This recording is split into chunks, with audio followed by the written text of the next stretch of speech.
Good evening and welcome to I'm Listening, Stay Connected. I'm Listening is a 24/7, 365 initiative that works to destigmatize mental health. And that's the purpose of the show. We want to give you facts and information, but also tips and normalize discussing mental health, both for your own mental health, but also so that you can communicate to others that you are a safe resource for them, because the best way we're going to get through this is by supporting ourselves and others in processing everything that they're struggling with, because we're all in this together.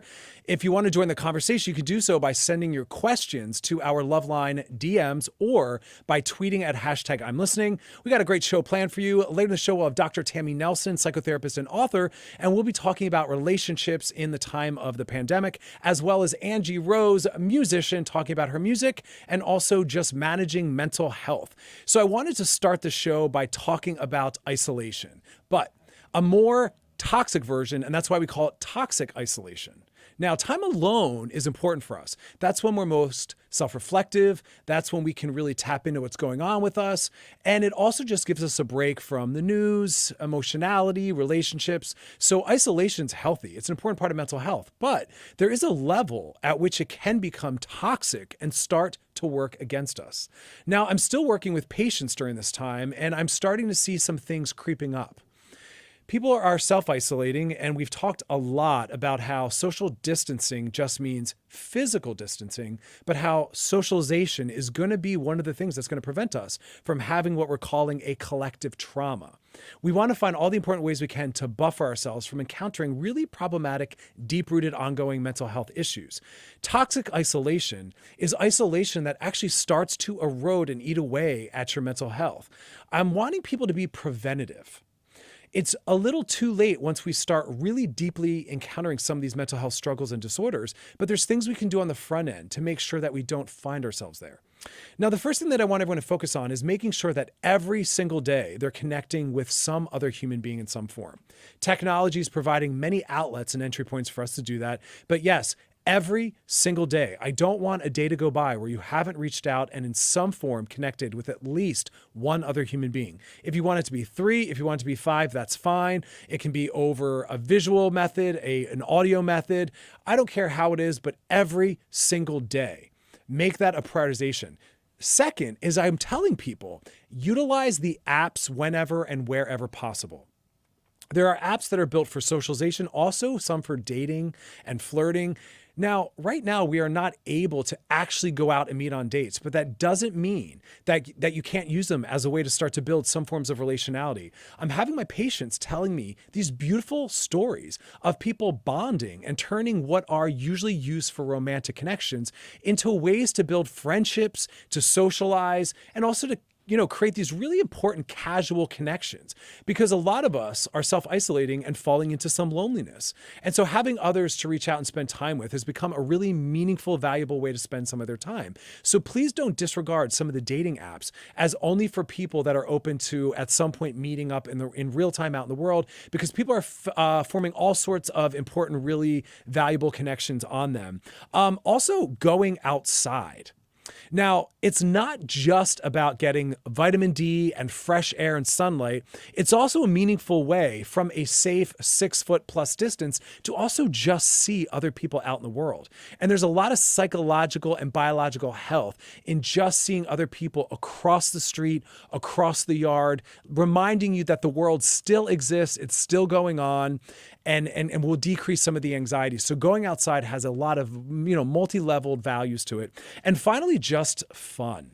We're taking everything very seriously, and I'm not wanting people to necessarily have to look on the bright side or find value in meaning what's happening. That's toxic positivity, but I do want us to soothe ourselves and distract ourselves by engaging in activities and hobbies and things that just make us smile. We're a very pleasure-phobic culture, and now more than ever, part of our mental health is going to be rooted in that fun and that leisure. So definitely fun, and capitalizing on connecting with other people. And finally, therapy. It's available. Sliding scale, free services. There are self-help books that you can order, that you can read on Kindle. There's podcasts, but really focus on some form of therapy daily, even if it's just positive mantras and readings, because I do want people to make sure that they're grounding themselves in something outside of politics and also news around the pandemic.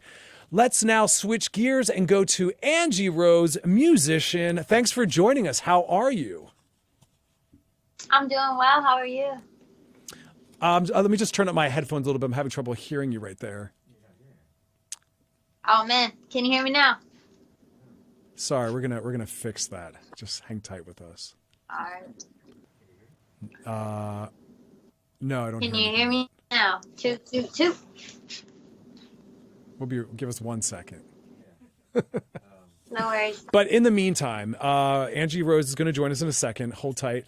Let me just talk about something we brought up earlier that I think is really meaningful, and me and Angie will unpack more. And that's the whole concept of music and its capacity to really impact and help us kind of modulate our moods. What's really stunning is that if we're struggling with a mood, we can sometimes play music that really helps. Oh, we're going to switch headphones? All right, beautiful. Incoming. As long as no one got wounded in that maneuver. All right. I can hear myself. That's a good sign. Angie, are you with us? There we go. There you are. Tough times. So how are you doing right now? I'm doing well, actually. Enjoying your conversation here. Thank you. Really good insight. And let's start Absolutely. by just checking in on mental health. How would you say your mental health is? I'd say I'm about an 8 out of 10 today. Today's pretty good.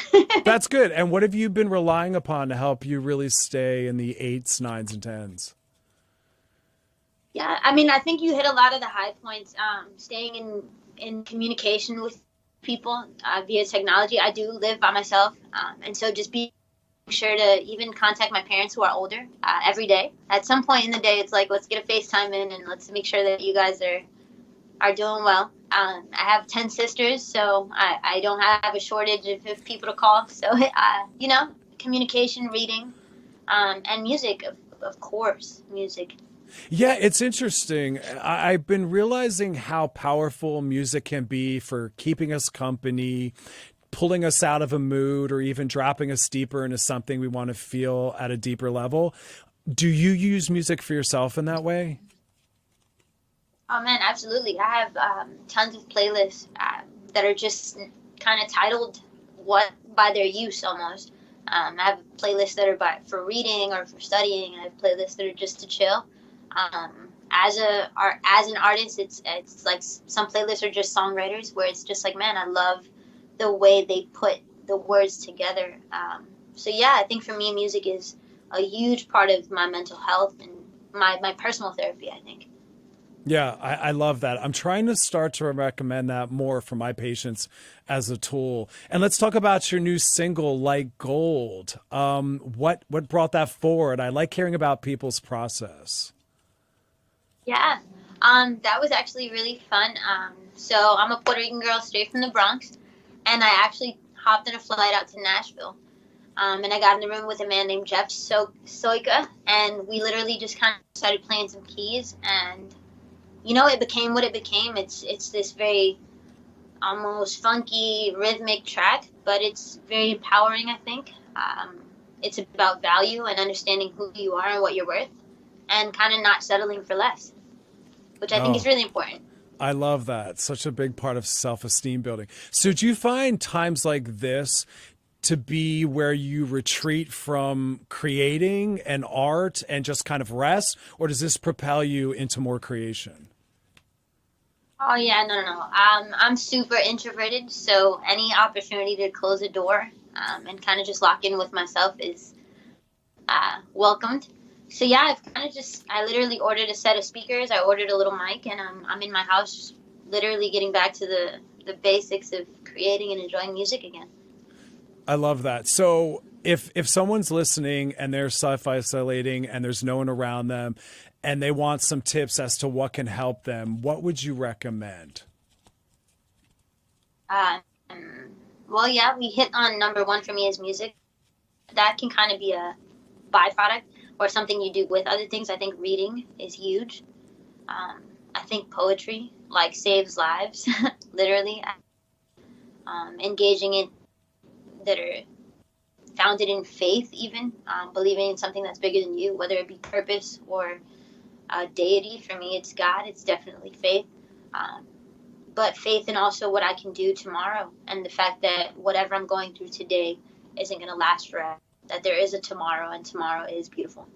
Oh, that's stunning. Because I think that's one of the things I'm offering people as well, is that this isn't forever, but if you can try to find some meaning or value out of it, or some personal transformative experience, Absolutely. you can look back and have a more positive view of it all. I also have a stack of like 12 books that are side-eyeing me, so you're reminding me to get back to the reading.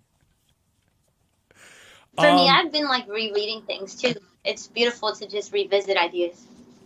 I have some tweets that I'd love for you to answer with me. The first one asks, what do you think is the best way to be philanthropic right now? Who is it that really needs extra support during this pandemic? That's awesome. I think one, paying attention. I watch a lot of Gary Vee, and he's big on just paying attention to what people are saying they need. That's one thing people aren't going to lie about, what they need. I think if you want to be philanthropic, then one thing to avoid doing is toxic charity, kind of giving what you have versus what people need. I think paying attention to the needs is going to be that's my biggest word of advice, I think. I actually like the way you just put that, because you want to make it about the people that are receiving, not about the giver. Absolutely. Beautiful. I have another question. This one asks, as an artist who is blowing up, how do you think this pandemic affects newer artists differently than artists who've been around for a long time? This is good. I think for the first time, I feel like I'm on an even playing field with some of the bigger people. Because right now we're all subject to what we have as our resources, which is social media, which is communication with the people, and falling back in love with music again. And we're all on that same playing field. We all have access to this camera. We all have access to our voices. And like, who am I competing with but me? I love that. You've got my support, right? If your music's good, the people will come, and if not, they won't. Angie Rose, thank you so much for being with us, and the joy you emanate is infectious. So thank you for bringing that and sharing that with us. Thank you so much. It was a pleasure. Be well. If you want to join the conversation, you can do so by tweeting at #I'mListening or by sliding your questions into the DMs on our Loveline IG page. Here's a question we have. This one asks, what advice can you give to people who are facing a lot of uncertainty? As we lose our jobs, our financial stability is lost, which makes us scared about our ability to provide bills and buy food. Yeah, this is a powerful one. I think it's something that everyone's encountering on all different levels. We're not really sure what's coming next, and we don't necessarily know how long we're going to be self-isolating. And so a lot of people are unsure when they're going to be able to return to the world, when they're going to be able to work again. I think it's really about being really thoughtful in the short term. I'm working with a lot of clients on not overspending. I'm working with a lot of clients on putting together a budget and just being really thoughtful, not knowing again what's happening, how long this is going to be going on for. And so I would think in terms of short term in service of thinking in the long term. So really look at your spending, look at where your money's going, and also look for employment. There are a lot of companies that are hiring right now for people to work at home, for people to actually come back out into the world and work. So again, look for employment opportunities. Still, they do exist, but also I'm working with clients on budgeting and being thoughtful about their spending in the short term. So really zero in on some of that. That will help decrease some of the anxiety. I have another question. This one asks, what do I say to my teenager to make therapy not so taboo? I think we as a family, and her in particular, could benefit from it. I love questions like this.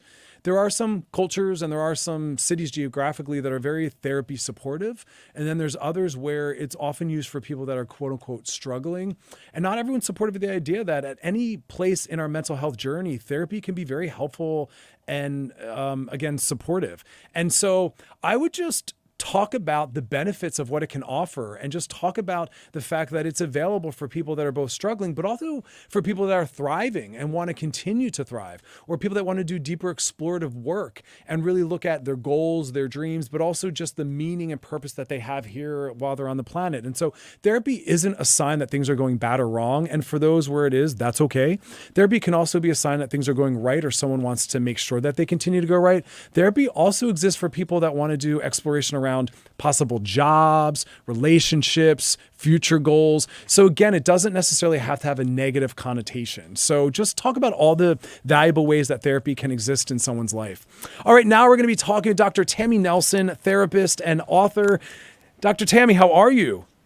I'm great. How are you? I'm good. I got a lot of headphones right now, so just give me a minute.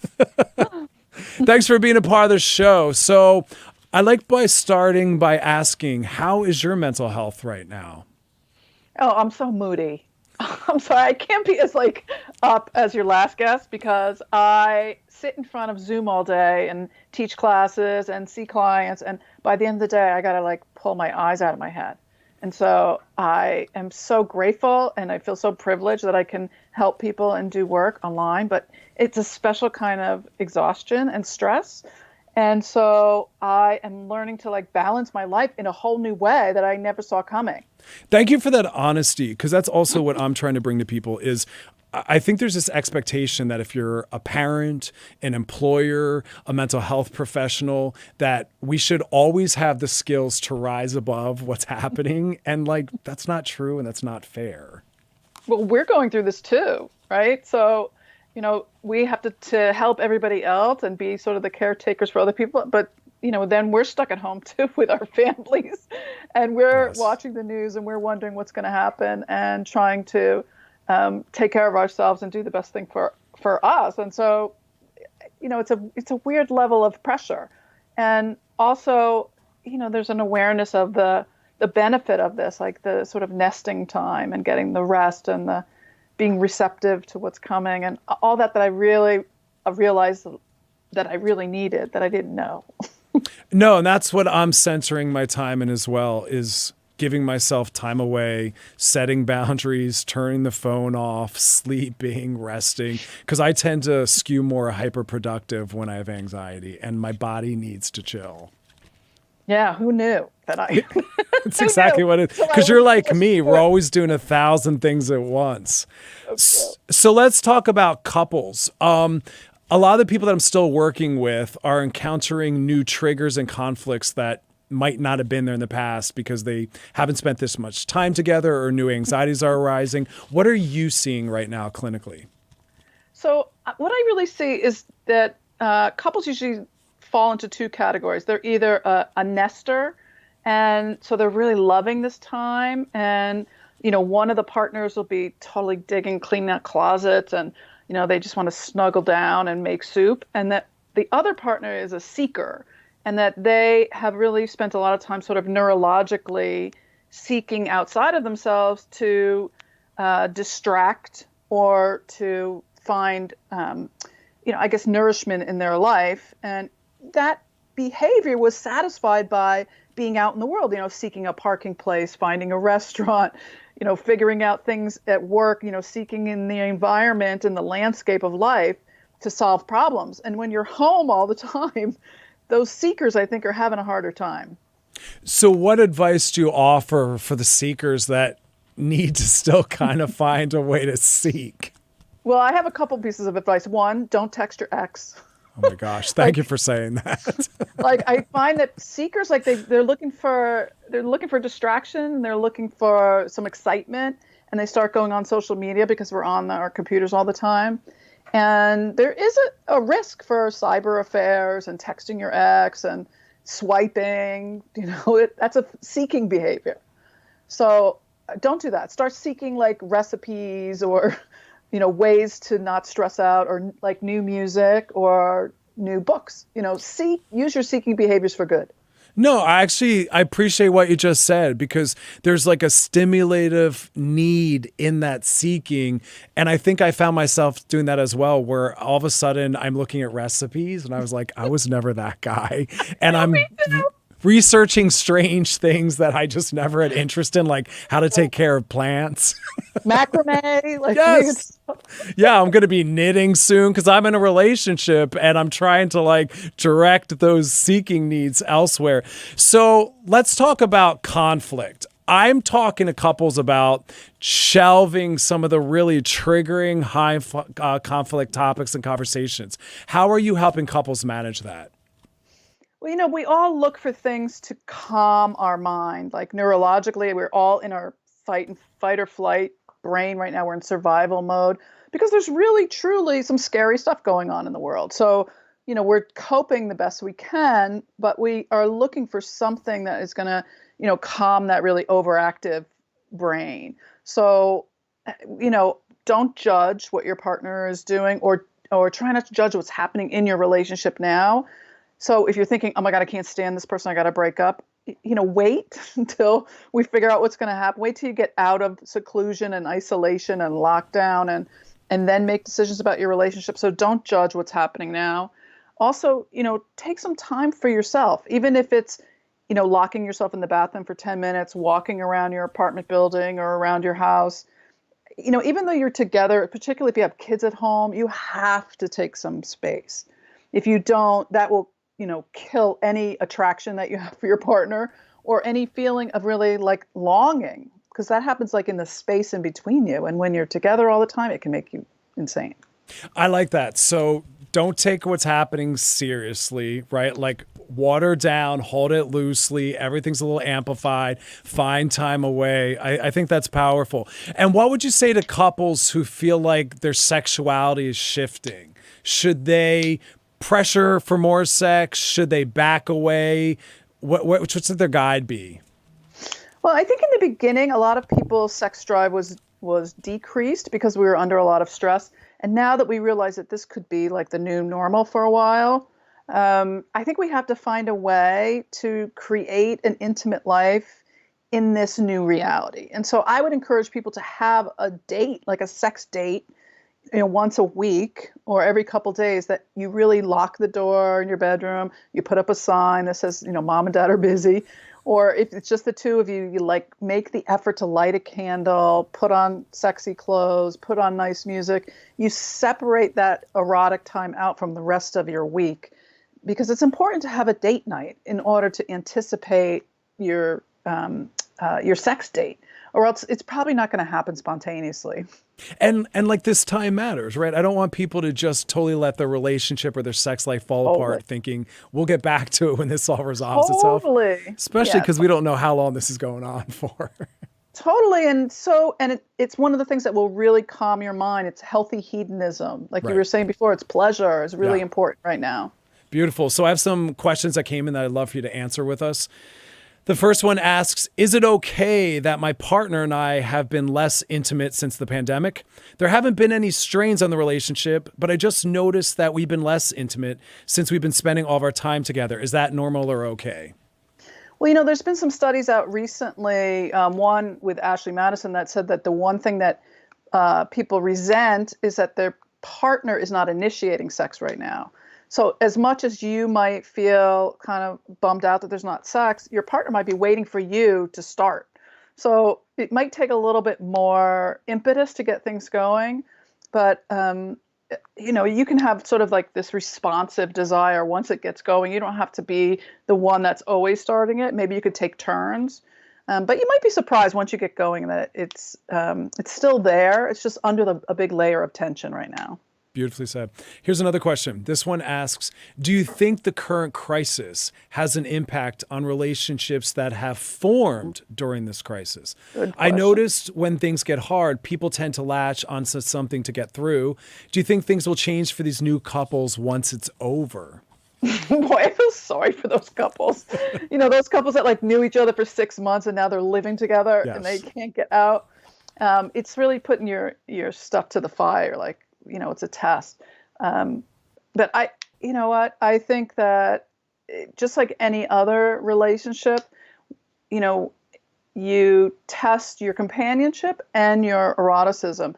And yet at this time, if you're not living together and you've just met someone, it's in a way a throwback to the old ways of romanticism where we would date for a long time and not have sex right away. And you would get to know someone on the phone or, through letters, and you would have to sort of, build up to a relationship. So in many ways, it's kind of a nice old-fashioned throwback to a more traditional mating time and mating rituals, if you will. Yeah, new parts of us. We have to strengthen those non-physical, non-sexual skills. Yeah, learn how to flirt again. Yeah. That's right. Dr. Tammy Nelson, thank you so much. You're welcome. I just want to say one more thing. If you're having domestic violence issues at home, like this could be a really scary time. So just make sure you call someone and get some help. Beautiful. Thank you for that. Have a great night. Thanks, Dr. Chris. So fun to see you. You too. Be well. Bye-bye. If you want to join the conversation, you can do so by tweeting at hashtag I'm listening, or you can send your questions into our Loveline IG page. I have some more questions here. This one asks, I'm having a difficult time homeschooling my kids, and it's causing a lot of frustration and anxiety. It's been hard getting them to take things seriously since they're not in school and there are a lot of distractions around them. How can I create a better learning environment? You know, I'm tracking a lot of the educational psychologists and the educational specialists, and what they're really saying is back off of really trying to hold the children accountable to a traditional educational plan or even the goals that you set before, and that what's most meaningful now is to center more on mental health. And that means not getting in fights, not raising the tension, and not really stressing them out. So back off of some of the goals that you had educationally, because we're in a very tense time and mental health is what we want to focus on more and come out of this with everyone feeling really close and connected. We have one final question, and this one asks, how do you build boundaries with your parents during quarantining? This is a good question. A lot of people are home isolating with a lot of people that they hadn't had to have these relationships with, or that in the past there might have been some tension and we had resources. We could leave the home. We had other, dwellings we could go to, but now we're all trapped together. I think first off, I want everyone to sit down and just have a group conversation.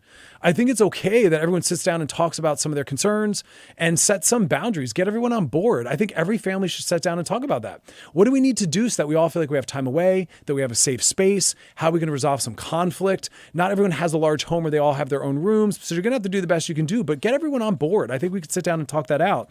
But also it's about finding rooms and ways away. Some clients I'm working with are using bath time. They're going into the bedroom. They're going to their closets. I mean, again, it's not ideal, but you can go for walks, you can get in the car, but try to sit down, have those talks, and get everyone on board.